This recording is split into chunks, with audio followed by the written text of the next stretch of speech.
지난주 토요일, 한 50대 여성이 부동산 앞에서 울고 있었습니다. 2년 전 계약했던 전세 아파트의 갱신 시기가 다가왔는데 집주인이 통보했습니다. 전세는 더 이상 안 되고 월세로만 가능하다고요.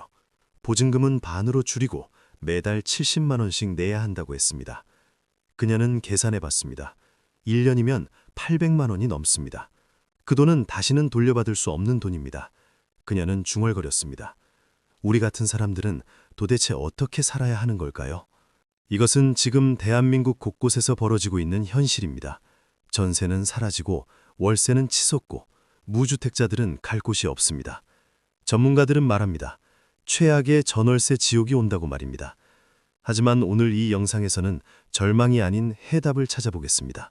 무주택자가 살아남을 수 있는 구체적인 전략을 말입니다. 먼저 현실을 정확히 직시해야 합니다. 왜 이런 일이 벌어지고 있는 걸까요? 첫 번째 이유는 집주인들의 변화입니다.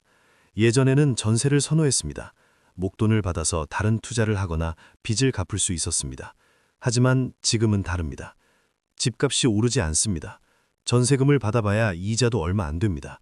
게다가 2년 후 전세금을 돌려줘야 한다는 부담이 있습니다. 만약 집값이 떨어지면 전세금을 못 돌려줄 수도 있습니다. 전세 사기 사건들이 뉴스에 나오면서 집주인들도 불안해졌습니다. 반면 월세는 안전합니다. 매달 받으니까 부담이 없습니다. 목돈을 돌려줄 걱정도 없습니다. 그래서 집주인들이 전세를 월세로 전환하고 있습니다. 이것이 첫 번째 문제입니다.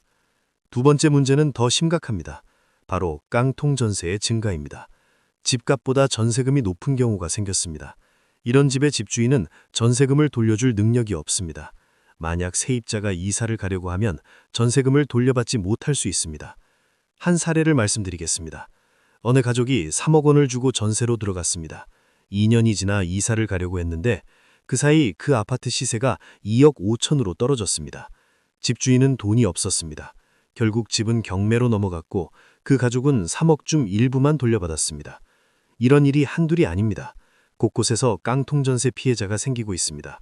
그러니 남아있는 전세도 안전하지 않습니다. 계약할 때 집값과 전세금 비율을 꼼꼼히 따져봐야 합니다. 세 번째 문제는 월세의 급등입니다. 전세가 줄어들면서 사람들이 월세로 몰립니다. 수요가 늘어나니 월세도 오릅니다. 같은 집인데 1년 전보다 월세가 10만 원, 20만 원씩 올랐습니다. 무주택자들은 선택의 여지가 없습니다. 여기에 더해 생활비도 오릅니다. 물가는 계속 오르는데 월급은 그대로입니다. 특히 중장년층은 더 힘듭니다. 승진도 어렵고 월급 인상도 기대하기 어렵습니다. 오히려 명예퇴직이나 구조조정을 걱정해야 하는 나이입니다. 그렇다면 우리는 어떻게 해야 할까요? 첫 번째 전략은 지역을 바꾸는 것입니다. 선호하는 지역만 고집하면 선택지가 없습니다. 조금 외곽으로 나가면 상황이 달라집니다. 서울 안에서만 찾지 마십시오. 경기도로 눈을 돌리십시오. 전철역 근처라면 출퇴근이 가능합니다. 1시간 정도 거리는 감수할 만합니다. 그 대신 월세가 훨씬 저렴해집니다. 같은 돈으로 더 넓은 집에 살 수 있습니다. 한 직장인의 이야기입니다. 서울에서 월세 100만 원을 내며 살았습니다. 원룸이었고 좁았습니다. 그는 결심했습니다. 경기도로 나가기로 했습니다. 전철로 50분 거리였지만 투룸의 월세는 60만 원이었습니다. 1년에 480만 원을 아낄 수 있었습니다. 물론 출퇴근 시간이 늘어났습니다. 하지만 그는 그 시간에 책을 읽거나 온라인 강의를 들었습니다. 오히려 자기계발 시간이 생겼습니다. 그리고 아낀 돈으로 조금씩 저축을 시작했습니다. 두 번째 전략은 주거 형태를 바꾸는 것입니다. 아파트만 고집하지 마십시오. 빌라나 다세대 주택도 고려하십시오. 오피스텔이나 원룸도 나쁘지 않습니다. 중요한 것은 허세가 아니라 실속입니다. 특히 중장년 부부라면 굳이 넓은 집이 필요 없을 수 있습니다. 자녀들이 독립했다면 두 사람만 살면 됩니다. 작은 평수로 옮기면 월세를 크게 줄일 수 있습니다. 그 돈을 노후 자금으로 모으는 것이 더 현명합니다. 세 번째 전략은 계약 방식을 다양화하는 것입니다. 반전세라는 것이 있습니다. 보증금과 월세를 적절히 섞는 방식입니다. 순수 월세보다는 부담이 적고 전세금보다 보증금이 적게 필요합니다. 예를 들어 전세금이 2억이라면 1억은 보증금으로 맡기고 나머지는 월세로 낼 수 있습니다. 월세 부담은 있지만 목돈이 부족한 사람에게는 좋은 선택입니다. 그리고 보증금이 전세금보다 적으니 안전합니다. 네 번째 전략은 공공임대를 적극 활용하는 것입니다. 많은 분들이 공공임대를 모르거나 신청하지 않습니다. 하지만 요즘 공공임대는 예전과 다릅니다. 시설도 좋고 위치도 괜찮은 곳이 많습니다. 물론 경쟁이 치열합니다.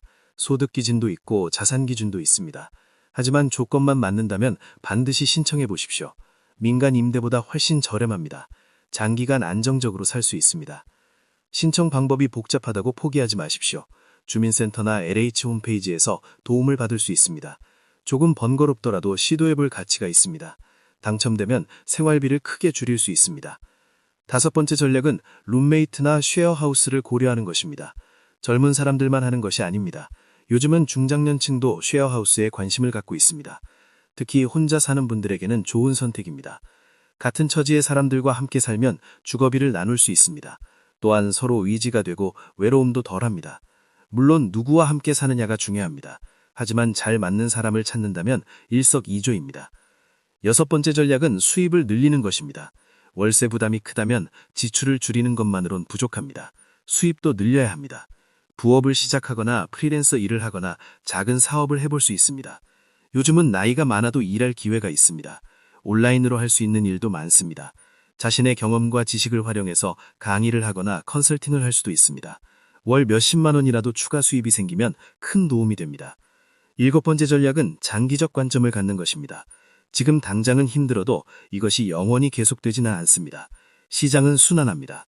오르면 내리고 내리면 오릅니다. 지금의 어려움을 견디며 준비한다면 기회는 반드시 옵니다. 매달 조금씩이라도 저축하십시오. 1,000만 원, 2,000만 원이 모이면 선택지가 늘어납니다. 신용도 관리하십시오. 빚을 제때 갚고 연체하지 마십시오. 나중에 대출받을 때 중요합니다. 가장 중요한 것은 희망을 잃지 않는 것입니다. 지금 월세를 내고 있다고 해서 영원히 무주택자로 사는 것은 아닙니다. 많은 사람들이 월세로 시작해서 결국 자기 집을 마련했습니다. 시간이 걸릴 뿐입니다. 한 가지 더 말씀드리고 싶은 것이 있습니다. 무주택이라고 부끄러워하지 마십시오. 집이 없다고 해서 인생의 패배자가 아닙니다. 집은 중요하지만 그것이 전부는 아닙니다. 더 중요한 것은 건강이고 가족이고 행복입니다. 월세를 내느라 힘들더라도 가족과 함께 웃을 수 있다면 그것으로 충분합니다. 돈만 줬다가 건강을 잃으면 아무 의미가 없습니다. 물론 현실을 무시하자는 말이 아닙니다. 월세 문제는 해결해야 합니다. 하지만 그것 때문에 삶 전체가 불행해서는 안 됩니다. 균형을 잡으십시오. 노력하되 자신을 너무 몰아붙이지 마십시오. 주변을 둘러보십시오. 같은 처지의 사람들이 많습니다. 그들과 정보를 나누고 서로 위로하십시오. 혼자가 아니라는 것을 아는 것만으로도 힘이 됩니다. 함께 버티다 보면 길이 보입니다. 정부 폴리시도 계속 지켜보십시오. 무주택자를 위한 지원책들이 나옵니다. 청약제도도 있고 금융지원도 있고 세금 혜택도 있습니다. 이런 것들을 놓치지 말고 활용하십시오. 마지막으로 이것만은 꼭 기억하십시오. 최악의 전월세 지옥이 온다고 해도 살아남는 사람은 있습니다. 그 사람은 포기하지 않은 사람입니다. 현명하게 대응한 사람입니다. 작은 것부터 실천한 사람입니다. 여러분도 할 수 있습니다. 오늘 당장 시작하십시오. 지역을 바꿔보고 주거 형태를 다양화하고 공공임대를 알아보고 추가 수입을 찾아보십시오. 하나씩 실천하다 보면 길이 열립니다. 무주택자라고 해서 미래가 없는 것이 아닙니다. 오히려 지금의 어려움이 더 강한 사람으로 만들어줄 것입니다. 이 시기를 견디고 나면 여러분은 어떤 어려움도 이겨낼 수 있는 사람이 될 것입니다. 이 영상이 지금 힘든 시간을 보내고 계신 모든 무주택자분들께 작은 위로와 실질적인 도움이 되었기를 바랍니다. 함께 이 시기를 견디고 더 나은 내일을 만들어 가시길 진심으로 응원합니다. 앞으로도 무주택자 여러분을 위한 실용적인 정보를 계속 전해드리겠습니다. 구독과 좋아요로 함께 해주시면 더 큰 힘이 됩니다. 감사합니다.